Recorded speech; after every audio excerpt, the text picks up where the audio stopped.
The billionaire's hand froze mid-signature. Frank Cole had fired 17 employees that month without blinking. He had destroyed competitors, crushed negotiations, and earned his reputation as the man without a heart. But now, staring at the security footage on his laptop, he couldn't breathe.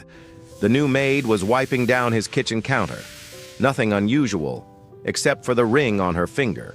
Not diamond, not gold. Just a crude copper wire wrapped around a piece of blue glass. A ring he had made with his own hands 20 years ago in an orphanage for a girl he had promised to marry. Frank Cole owned half of the East Coast's most valuable real estate. His penthouse overlooked Manhattan, his name commanded respect in every boardroom, and his net worth exceeded what most people could imagine in 10 lifetimes. Yet he couldn't sleep.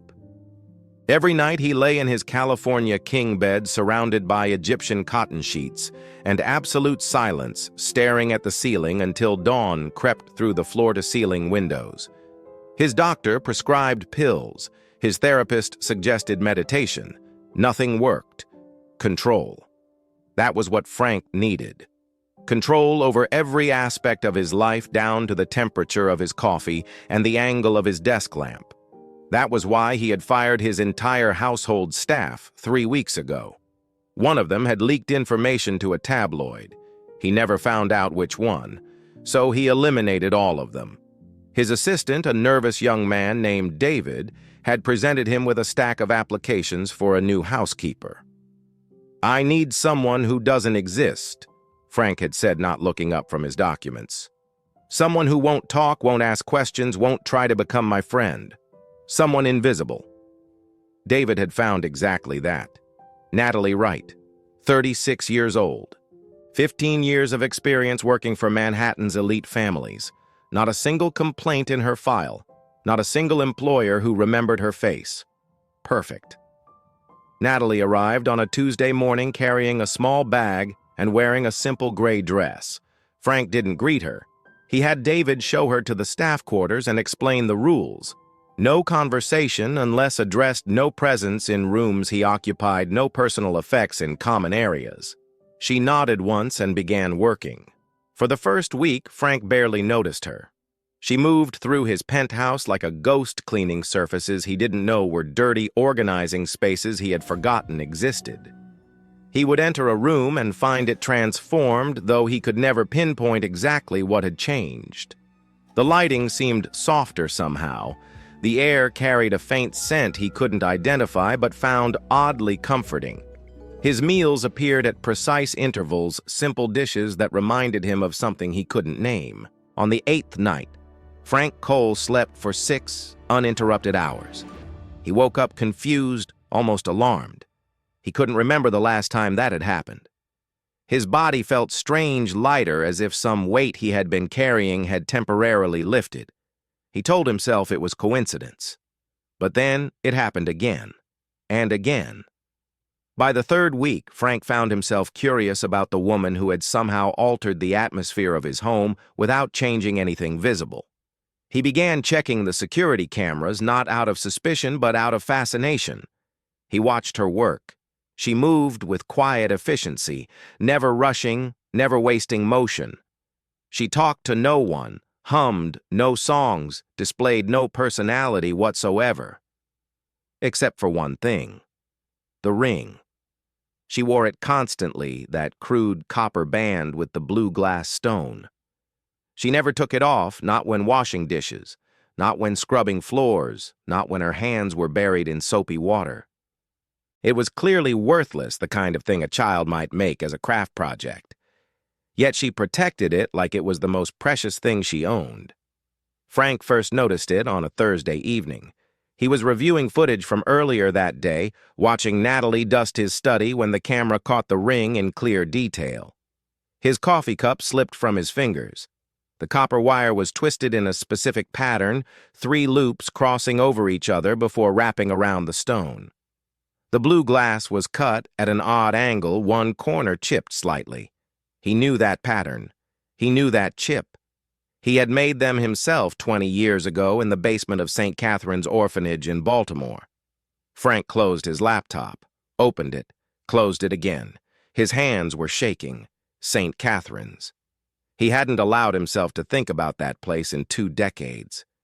He had paid good money to erase every connection to it, changed his name, when the Morrisons adopted him, built an entirely new identity from scratch. But now the memories came flooding back unstoppable. The cramped dormitory rooms, the smell of industrial cleaner and overcooked vegetables, the older boys who stole food from the younger ones, the nights spent hungry and afraid, and her, Natalie. She had been 14 to his 16, small for her age, with eyes that seemed too old for her face. The other children picked on her constantly. She was different, quiet, and easy target.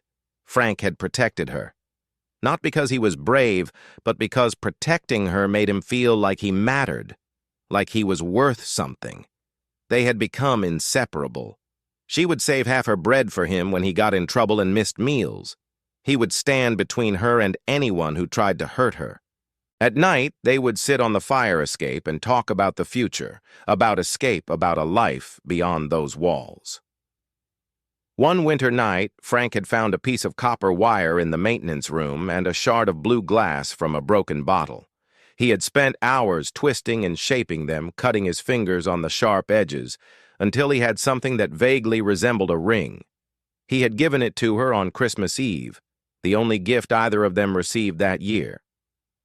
"When I get rich," he had said, his voice cracking with adolescent sincerity, "I'll come back for you. I'll marry you. Keep this as proof." She had smiled, and he had felt like the wealthiest person in the world. 2 weeks later, the Morrisons came. They were wealthy, connected, everything Frank had dreamed about. They wanted to adopt him, give him their name, pay for his education, open every door that had been closed to him. There was only one condition: complete separation from your past. Mr. Morrison had explained, his tone businesslike. "No contact with anyone from the orphanage. No mention of where you came from. You will be Frank Morrison, born into our family. The boy from St. Catherine's will cease to exist." Frank had hesitated for exactly 3 seconds. Then he had agreed. He didn't say goodbye to Natalie.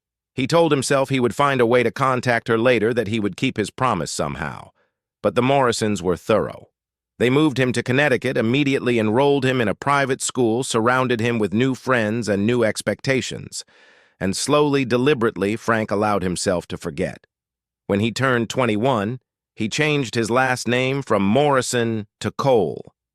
The Morrisons had given him everything, but their name felt like a collar around his neck, a constant reminder that he belonged to someone else. Cole was neutral, untraceable, entirely his own. It was the final step in burying the boy from St. Catherine's forever. He built his empire alone, trusting no one, needing no one. He told himself the past was dead, but now, staring at the security footage of a woman wearing a copper ring with blue glass, Frank realized the past had never left. It had been waiting for him. He could confront her, walk into the kitchen right now and ask if she was the girl from St. Catherine's. But that would mean admitting who he really was. That would mean facing the promise he had broken, the person he had abandoned. Frank Cole had destroyed companies. He had bankrupted rivals. He had looked into the eyes of powerful men and watched them crumble.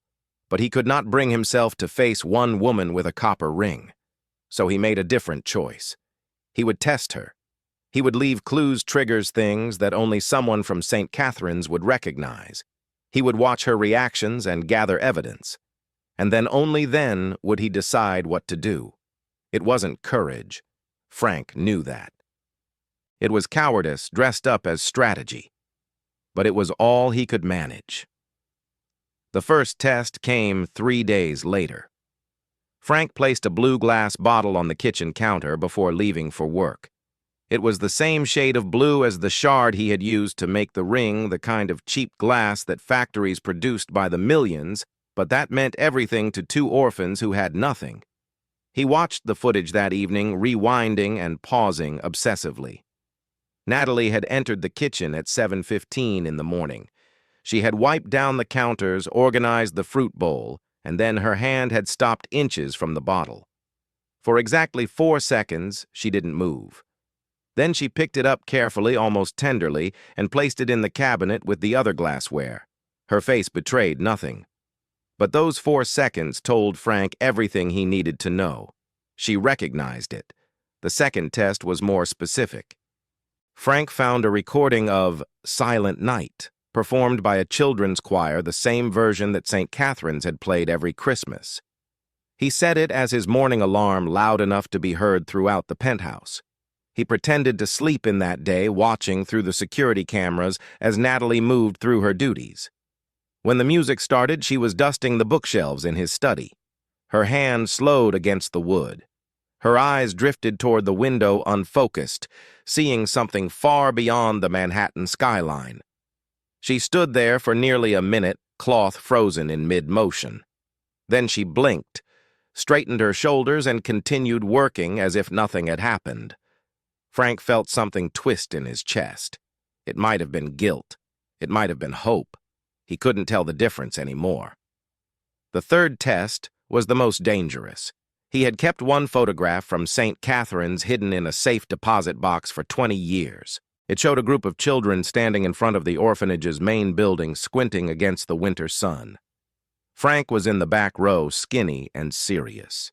Natalie stood 3 rows ahead, barely visible, her face half turned toward the camera.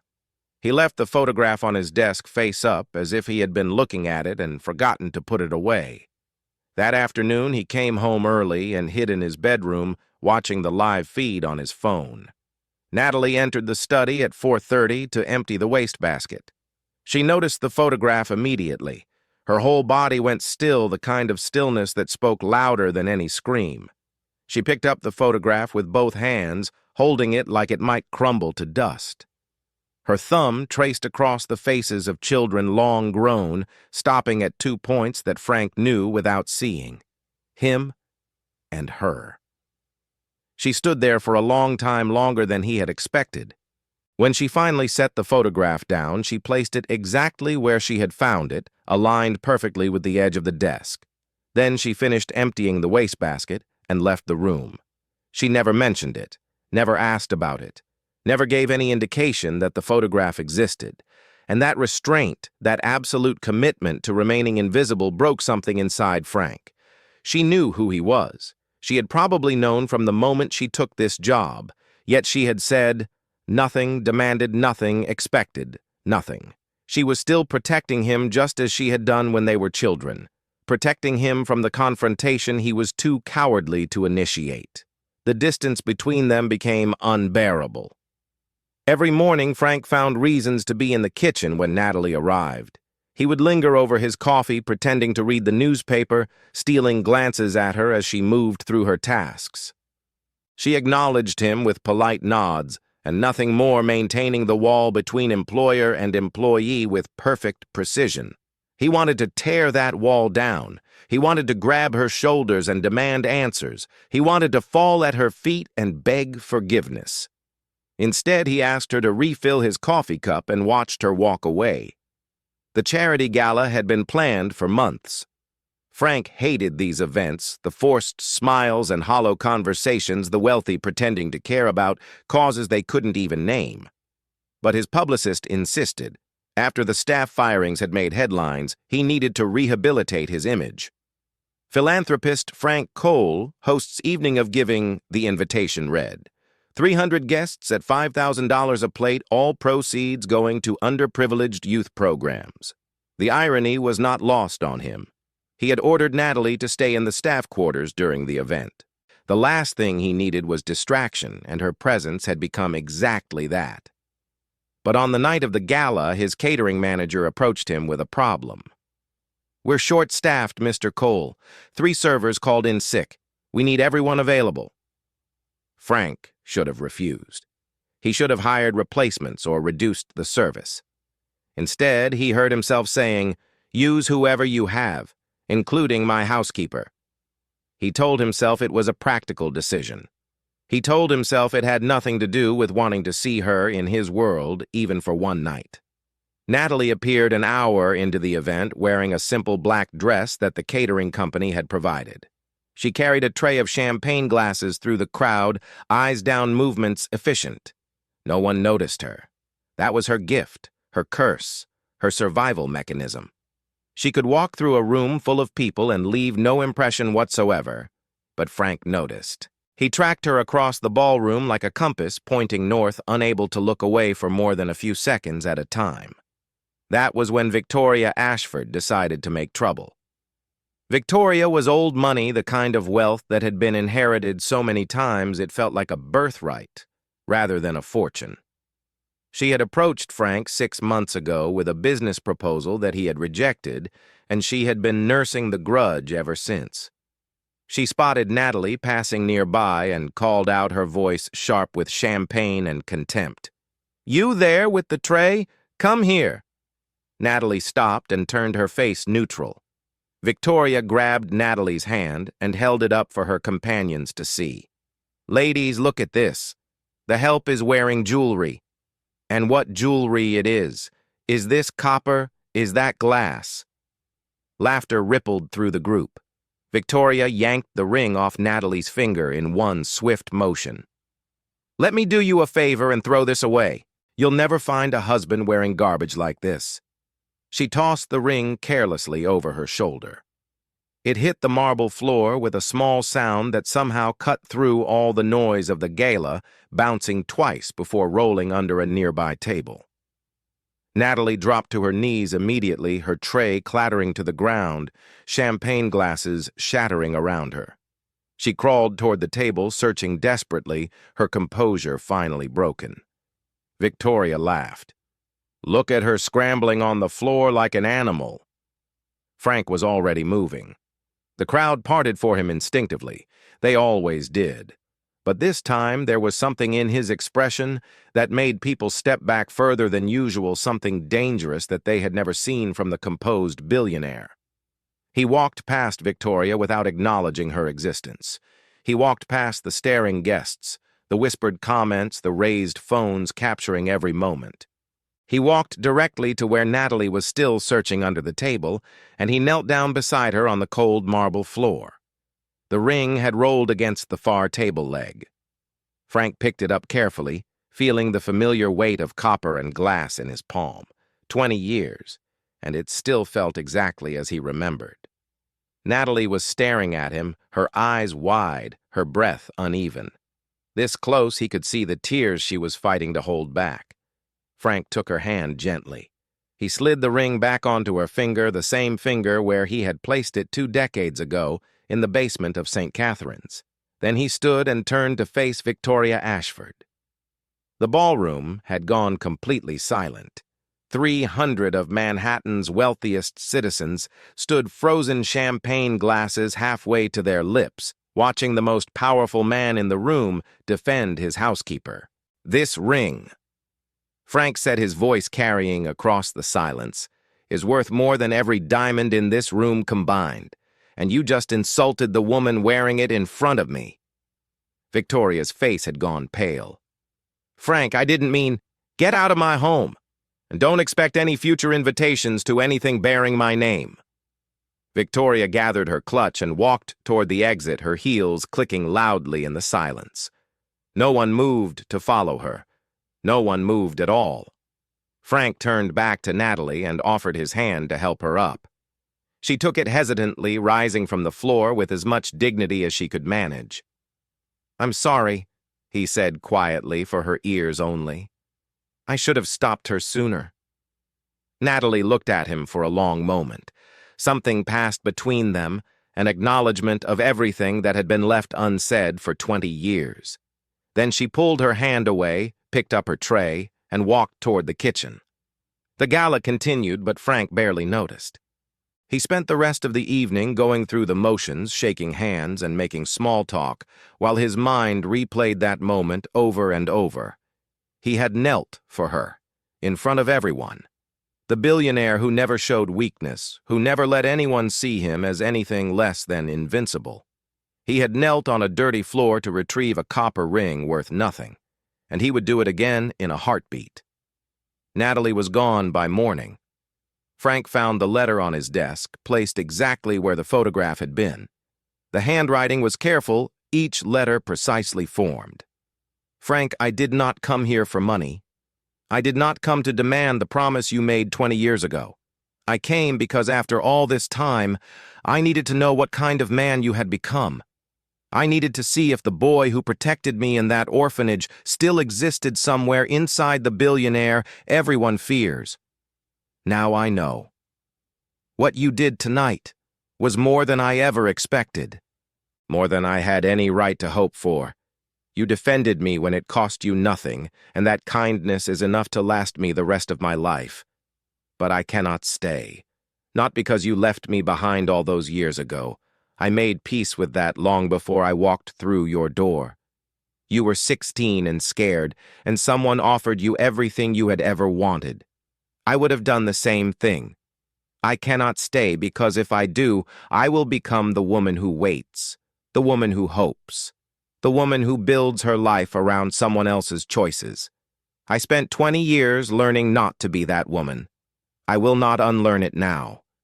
The ring you gave me is the only proof that someone once loved me enough to make a promise. It does not matter that the promise was broken. It matters that it was made. Thank you for kneeling.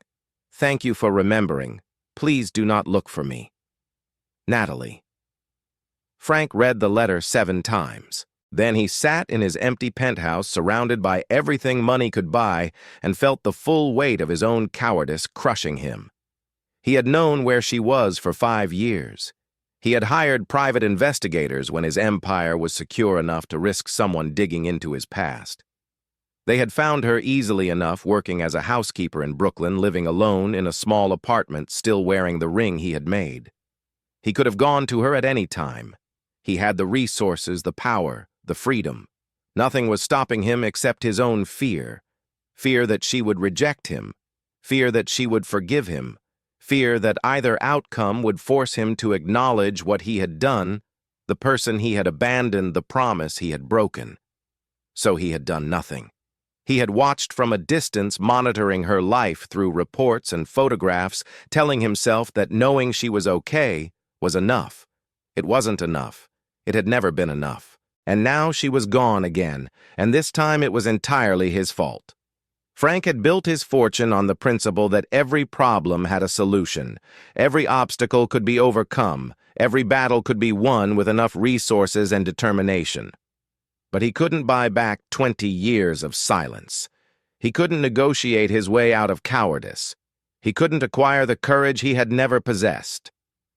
Natalie's letter sat on his desk, and Frank realized he was crying for the first time since he was 16 years old, standing in the driveway of the Morrison estate, watching the life he had known disappear in a rearview mirror. He had everything, and he had nothing at all. 3 days passed. Frank did not go to work. He did not answer calls from his assistant or respond to urgent emails from his board of directors. He sat in his penthouse and read Natalie's letter until he had memorized every word, every curve of her handwriting, every space between the lines. She had asked him not to look for her. He had spent 20 years not looking for her, and it had made him into a man he despised. On the 4th morning, Frank put on an old jacket he hadn't worn in years, left his phone on the kitchen counter, and drove to Baltimore. The address was still in his files, the same apartment she had lived in when his investigators found her 5 years ago. A small building in a working-class neighborhood, the kind of place where people minded their own business and didn't ask questions. Frank parked across the street and sat in his car for nearly an hour watching the entrance. He had faced hostile boardrooms and cutthroat negotiations without flinching. But the thought of walking up those stairs terrified him more than anything he had ever encountered. Finally, he forced himself out of the car. The building had no elevator. He climbed 4 flights of stairs, each step heavier than the last. When he reached her door, he stood there for a long moment, his hand raised to knock his courage failing him. Then he thought about the copper ring, the photograph, the 4 seconds she had frozen when she saw the blue glass bottle. She had carried his memory for 20 years. The least he could do was face her. He knocked. The door opened, and Natalie stood before him in a simple sweater and jeans, her hair pulled back, the copper ring still on her finger. She looked at him without surprise, as if she had been expecting this moment since the night she left. "You found me," she said. Frank swallowed hard. "I always knew where you were." Something flickered in her eyes, but she didn't respond. 5 years ago, he continued, the words spilling out before he could stop them. "I hired someone to find all the children from St. Catherine's. I told myself I was just curious, that I wanted to know what happened to everyone, but really I was looking for you." Natalie leaned against the door frame, her arms crossed. "And when you found me, I did nothing." Frank felt the shame burning in his chest. "I knew where you lived, where you worked. I knew you still wore the ring. And I did nothing because I was afraid." "Afraid of what?" "Afraid you would look at me and see what I really am. A coward who made a promise to a 14-year-old girl and then disappeared without even saying goodbye." Natalie was quiet for a long time. When she finally spoke, her voice was soft but steady. "Why are you here now, Frank?" He had rehearsed answers to this question during the entire drive from Manhattan. Explanations, justifications, carefully constructed arguments. But standing in front of her, all of those words dissolved into nothing. "Because I don't want to be a coward anymore," he said simply. "Not for one more day." Natalie studied his face, searching for something. Whatever she found made her step back from the doorway. "Come in." Her apartment was small but clean, filled with second-hand furniture and potted plants that crowded every available surface. Frank felt oversized and out of place, his expensive jacket absurd against the modest surroundings. Natalie sat on a worn armchair and gestured for him to take the couch across from her. The distance between them felt both too close and impossibly far. "You were right to leave," Frank said before she could speak. "Everything in your letter was right. I had 20 years to find you, and I chose not to. I had the money, the power, the freedom. Nothing was stopping me except my own fear." Natalie's expression didn't change. "And now? Now I understand something I should have understood a long time ago." Frank leaned forward, his hands clasped between his knees. "When I was 16, I thought leaving was the brave choice. I thought I was being smart, taking the opportunity, building a better future. But I wasn't brave. I was just scared of being poor and forgotten. So I traded everything real for everything shiny, and I've been empty ever since." He reached into his jacket pocket and pulled out a small cloth bundle. Inside was a coil of copper wire and a pair of small pliers. "I'm not here to ask you to forgive me," he said, placing the bundle on the coffee table between them. "I'm not here to make promises I might not keep. I'm just here to tell you that I want to try again. Not as a billionaire and a housekeeper. Just as two people who knew each other before the world told us we couldn't be together." Natalie looked at the copper wire, then back at Frank. "What are you asking for?" "A chance to make another ring," he said. "Not because the first one wasn't enough, but because I want you to have something made by the man I am now, not just the boy I used to be." For the first time since he had arrived, Natalie's composure cracked. Her eyes glistened, and she pressed her lips together as if holding back words that had been waiting 20 years to escape. "Do you know what kept me going all those years?" she asked, her voice unsteady. "It wasn't the promise. I stopped believing in the promise a long time ago." Frank waited, afraid to breathe. "The night you made that ring, you cut your hand on the glass. You were bleeding and you didn't have anything to bandage it with, so I tore a strip from my shirt and wrapped it around your fingers." Natalie touched the copper ring on her hand. "That was when I knew you were different. You were willing to hurt yourself to give me something beautiful. No one had ever done that for me before." She met his eyes. "I kept the ring because it reminded me that I was worth bleeding for. Even if you forgot. Even if you never came back. Someone once thought I was worth that much." Frank felt tears sliding down his face. He didn't try to wipe them away. "I never forgot," he whispered. "Not one day. I just convinced myself that forgetting was easier than facing what I'd done. Natalie rose from her chair and crossed the small distance between them. She sat beside him on the couch close enough that he could smell the familiar scent that had filled his penthouse during those weeks she worked there. "I don't need promises," she said quietly. "I don't need rings or apologies or explanations. I just need to know that you're here because you want to be, not because you feel guilty." Frank took her hand, the one wearing the copper ring, and held it gently. "I'm here because for 20 years I've been building an empire to prove I was worth something. And the whole time, the only thing that ever made me feel worth anything was a girl who tore her shirt to bandage my hand." Natalie smiled, the first real smile he had seen from her since they were teenagers on a fire escape dreaming of escape. "Then stay," she said, "and we'll figure out the rest together." The seasons changed, and so did they.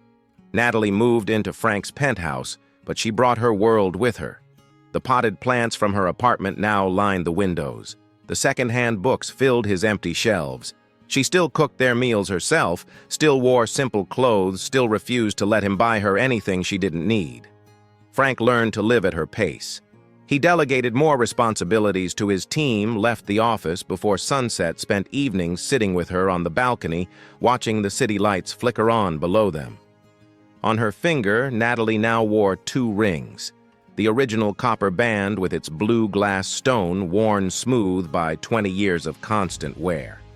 And beside it, a new ring that Frank had made himself, the copper wire twisted clumsily, the craftsmanship far from perfect. He had cut his hand, making it just like the first time. Natalie had bandaged it with a strip torn from one of his expensive dress shirts, and they had both laughed until they cried. One evening, as the sun painted the Manhattan skyline in shades of orange and gold, Natalie asked him a question. "Do you regret it?" "The 20 years," Frank considered carefully before answering. "I regret every day I stayed away," he said, "but I don't wish I could change it." "Why not?" "Because if I had come back when I was 18 or 25 or 30, I would still have been the coward who left. I needed all those years to become someone worthy of sitting next to you." Natalie leaned her head against his shoulder. "You're still not worthy." Frank smiled. "I know. But I'm going to spend the rest of my life trying to be." The copper rings caught the last light of the setting sun, and for a moment they glowed like something precious. Because they were. Some promises are born in poverty, made by children who have nothing but hope. Most of those promises break under the weight of time and circumstance. But the ones that survive, the ones that find their way back after 20 years of silence, those are the promises that matter most. Not because they were kept, but because someone remembered. If this story touched your heart, I'd love for you to subscribe and join our community. We share stories like this every week, stories about love loss and the courage it takes to find our way back to the people who matter. And I'm curious, have you ever made a promise you couldn't keep? Or maybe someone made a promise to you that they broke. How did you find peace with it? Share your story in the comments. Sometimes the most healing thing we can do is know we're not alone. Thank you for listening. I'll see you in the next one.